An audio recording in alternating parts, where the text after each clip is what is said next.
John Green is a New York Times best-selling author that writes in the young adult genre. His books are directed at young adult readers, and I say that because he identifies himself in the young adult genre. A lot of people debate about whether or not young adult is a legitimate genre, you know, between children's fiction and adult fiction, but he identifies himself in that age range. And so it's this audience that he primarily is trying to connect with. And he does so through his characters. His characters are very strong, they're honest, sometimes they're blunt.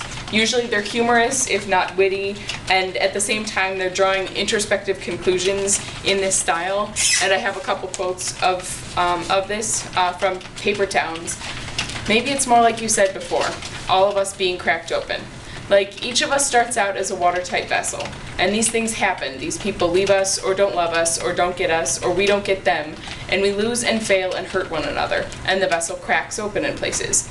And I mean, yeah, once the vessel cracks open, the end becomes inevitable.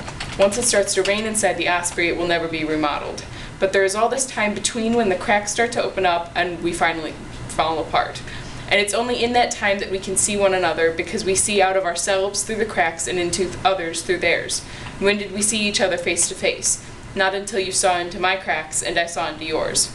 Before that, we were just looking at ideas of each other, like looking at your window shade but never seeing inside.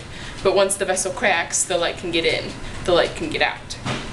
And he does a similar kind of thing, connecting with his audience in a language that his audience can relate to and respond to in humor. For example, from An Abundance of Catherines, "Dude, you're such a geek," and that's coming from an overweight Star Trek fan who scored a 5 on the AP Calculus test, so you know your condition is grave. And so these characters are candid, and they draw these conclusions on all sorts of topics, on life and love, growing up and death, and this style or tactic makes Green's characters relatable to a young adult reader. As Natalie Standiford of the New York Times writes in her review of The Fault in Our Stars, Green's characters are the kind of people that you wish you knew. In John Green's videos that he does with his brother Hank Green, the original videos that he does were an effort to eliminate text communication between the two of them and just communicate by video blogging. And they were doing this for each other at the time. They weren't looking to make an audience. The audience just kind of happened. The community sprung up around those that were a fan of these videos. But the same honest approach that John Green uses in his books can be applied to the style that he uses in his videos with Hank. Both occasionally offer advice for viewers. They educate their viewers on different subjects, ranging anywhere from political crises to grammar lessons to the ferocity of honey badgers. The content of these videos themselves are hard to categorize because they don't have any boundaries. They're blogging about the things that interest them, the things that they want to talk about.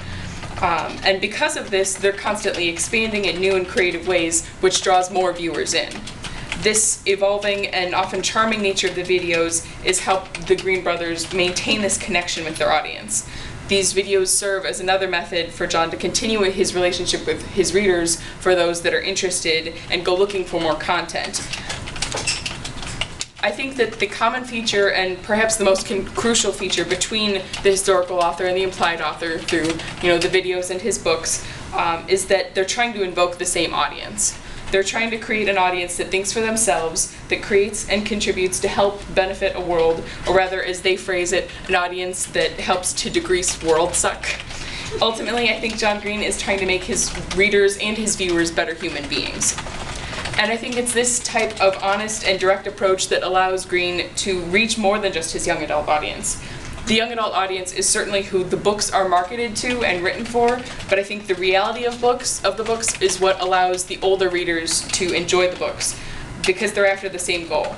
Much of the audience also fits under the audience that, much of the addressed audience fits under the audience that Green is trying to invoke. It's the realism and the capacity of the Green brothers have of addressing the real world topics and subjects in a style that doesn't beat around the bush, that's honest and funny, and it allows them to include a wider range of ages in their audience than just the young adult crowd. Does anybody have any questions? Okay.